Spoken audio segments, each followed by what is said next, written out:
the originating problem for the entire graph theory was Königsberg bridge problem.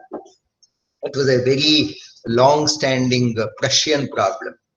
Prussia is in old Russia now. Okay, Russia has got split now. You know that.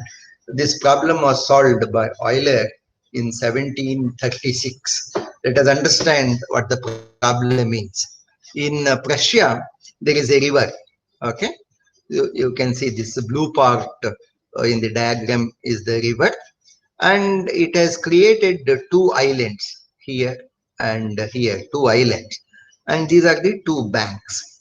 So looking at this window, you can see that there are four land portions. One is this, the two banks, and then two islands. So all these land portions are interconnected by bridges. So this is bank A, this is bank B. We shall call this as island C and island D. So there are four land portions A, B, C, D, and there are bridges. So there is one bridge connecting A and C, another bridge connecting A and C, one more bridge connecting C and D like this, and fourth bridge connects D and A, fifth bridge connects B and C, sixth bridge connects B and C, and the seventh bridge connects B and D. So these are the bridges. Now what is the problem?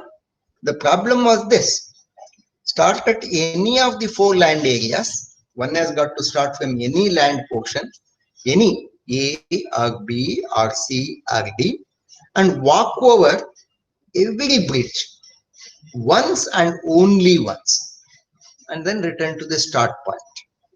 Suppose you start from bank A, you should come back to bank A, going through all bridges exactly once, not more than once. You should not walk on any bridge more than once. That was the problem. So this problem remained unsolved for many, many years. People tried and tried. Let us also try now. Let us see how Y graph becomes a solution to solve this problem. Okay, let us try to see that. Okay, so that's the Königsberg bridge problem. Now I shall give another diagramic representation to this. I shall make all the land as vertices. So one set of vertices I shall define.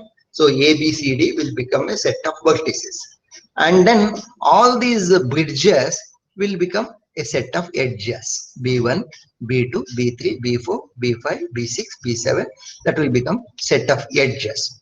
So a graph is a set of vertices and edges. What is an edge? Edge B1, connects A and C. Edge B1 connects A and C. What do I mean by that? Edge B1, bridge B1 bridges, establishes a relationship between the land A and C. So it is the relationship which connects A and C, or that A gets transmitted into C, or C gets transmitted into A. So lot of interpretations which all could be possible. So bridge does that interconnection. That is why it is relationship. That is why this is edge is a set of relationships, and relationships between what? Relationship between these vertices. Therefore, graph is a set of sets. It is a set of sets. So graph is a set mathematically, and it has got two sets. One is set of vertices, another is set of edges. The size of vertex set is, let us say, n. In this particular problem it is 4, and the let us say the size of set E is small e. The size of V is represented by small n, and this is small e, and in this case it is 7. So we generally call it as a graph made up of n vertices and e edges, and these are the relationships now. So B1 is a relationship between A and C. B2 is a relationship between A and C.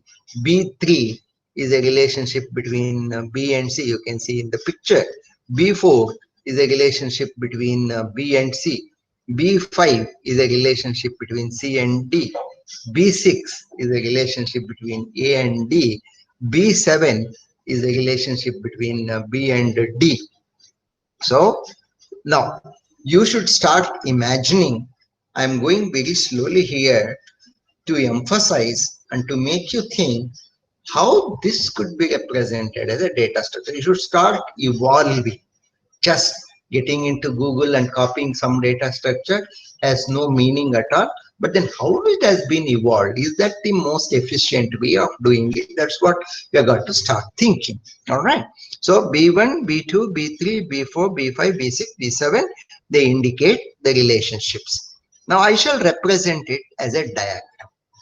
A, B, C, D are the vertices, and these are the edges B1, B2, B3, B4. You can see, and therefore we have transformed this physical picture into a graph, okay, into a diagrammic representation of the graph.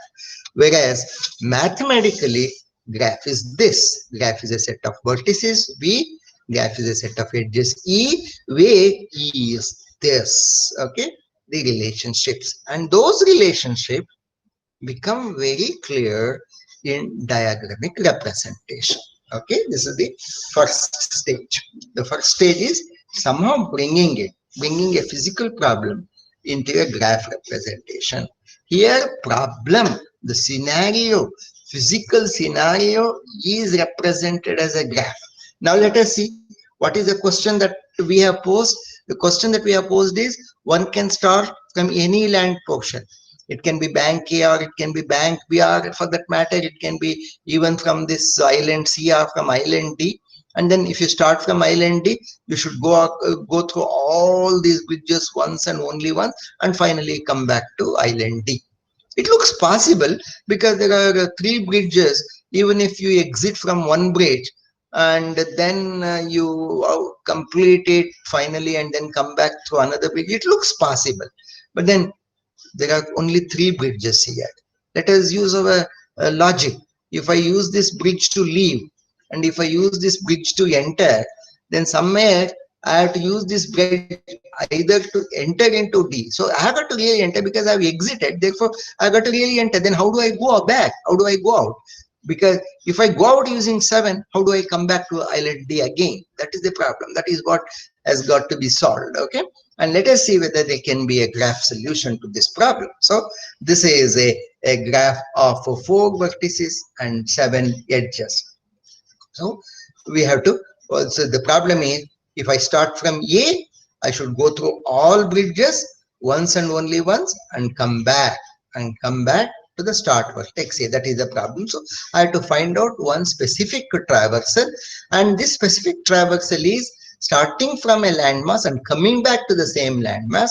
Therefore, it has got to be a circuit. It has got to be a closed path. It's not an open path.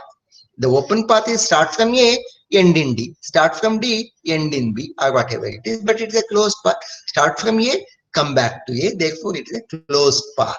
Can that be possible? Let us see that. Okay. All right. So this is the problem. This is the physical picture, and this is the graph representation of that. Now, in terms of graph theory, I shall restate the problem as follows. Start at any of the vertices, A or B or C or D. Traverse over each edge exactly once. Return to the start vertex by a walk, not by a walk. Emphasize that you cannot jump. That's all. Okay.